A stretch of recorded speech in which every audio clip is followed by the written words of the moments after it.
事实上呢，我在看美国的紧急避难包的建议资料，它建议其实要在3个场所准备紧急避难包。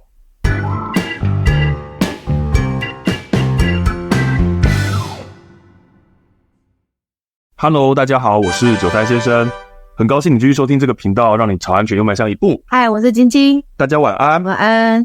那我觉得今天的主题就来跟大家谈谈，我们在地震结束后的疏散过程当中，可能还会遇到哪些困难跟问题。其实呢，在疏散的过程当中，这个时候你在疏散是地震停止的时候，保护头部，这是正确的概念。只是呢，怎么保护啊？这个我觉得要修正一下。因为呢，你这时候是在疏散，你在移动当中，你双手被限制在你的头顶那个位置上，其实你身体是无法保持平衡。假设你们刚好在下楼梯的时候，这时候余震，这个时候更可能跌倒。余震慌乱就一定跌倒。那你这时候手应该放下来，稳住自己身体，避免跌倒，还是手继续顶着保护头部？所以其实我们比较建议的方法，你这个保护头部的措施必须要能空出双手。我认为防震头套都还不是最好的选择。哦，为什么？因为它其实好像是纺织品织成的这种东西，有缓冲，可是保护效果呢，我觉得好像蛮有限的。你要更好的保护效果，我觉得最好最合适的选择就是安全帽。我也觉得啊，因为你要防止东西掉落，那在工地的人也是戴安全帽。我觉得大家很难去选安全帽，还有一个原因是因为安全帽它就不好放。好，那像那个防震头套，它其实是可以折叠的嘛。有看我们直播就会晓得，我们会介绍一个东西，就是折叠的安全帽。对，它是小到你放抽屉、放书包都放得进去的。事实上呢，我在看美国的紧急避难包的建议资料，它建议其实要在3个场所准备紧急避难包。第一个是你的住家，第二个是你的工作地点，对学生来讲就在学校。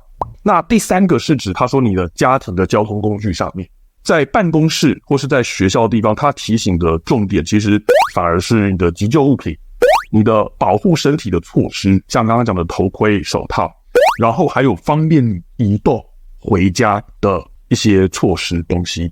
在家里的避难包是最大包最齐全的，然后工作的地方或学校反而就是以保护你移动中不要受伤的配备为主。我曾经有一次去一个学校去讲地震的应变，然后呢，结果非常非常非常凑巧的一件事情，讲着呢，地板在摇动，当下丢下我的麦克风就钻到桌子底下躲了起来。啊，学生呢？学生呢就一阵欢笑当中原地观望。然后在我躲避的时候呢，我忽然间就听到那个老师在很大声的命令学生说赶快躲起来。然后这时候学生才开始有些动作。摇完之后呢，就有老师跑上来台上跟我讲说，教官不好意思，刚才那个震度呢因为超过了4级，照我们学校的规定我们现在要疏散了，不好意思，你这课要暂停。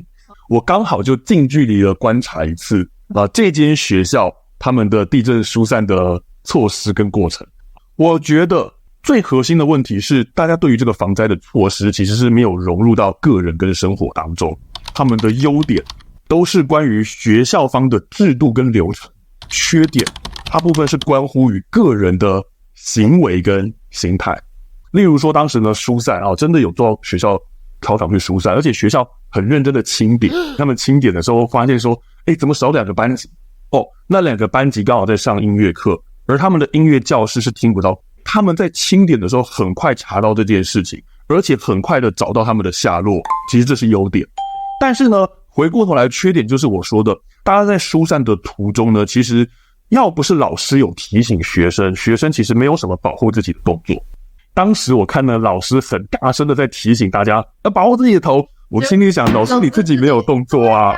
所以我觉得个人是要调整的是，我觉得是心态。没错，就是你要很认真看待每一次的地震。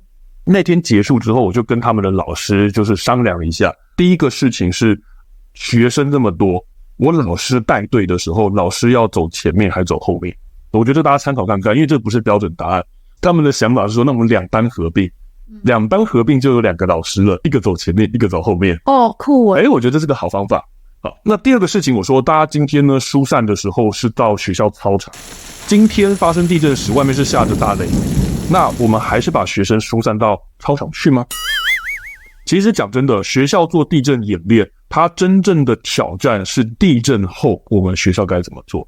那我一样的，我讲了这个问题没有标准答案。那也像我们上个礼拜提到的，这个问题不是我讲了算，不是我提出一个方案就可以解决所有大家的问题。这个问题一定是要坐下来讨论。对，不是说把 SOP 都套用在所有的场合上面，因为每个场合长得都不一样，是啊，然后用途跟就是使用的目的都不一样，我觉得还是要亲身去跟专家讨论。没错。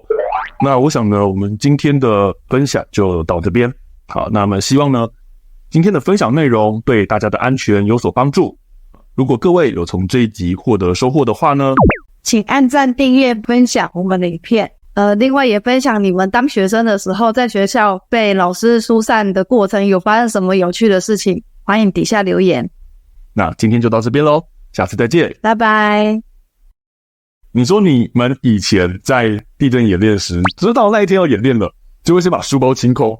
对呀，下楼的时候不是规定要顶在头上走啊？很重那时候大家书包都很重参考书一大堆。那个时候你们是双手举着书包在头顶上这样疏散，对不对？对，走路很不稳一大群人往下走的时候，每个人都头顶书包，就是大家其实都不是很稳，然后都会互相撞来撞去，一阵慌乱就一定跌倒。那你这时候手应该放下来，稳住自己身体，避免跌倒，还是手继续顶着保护头部？这就两难嘛，对不对？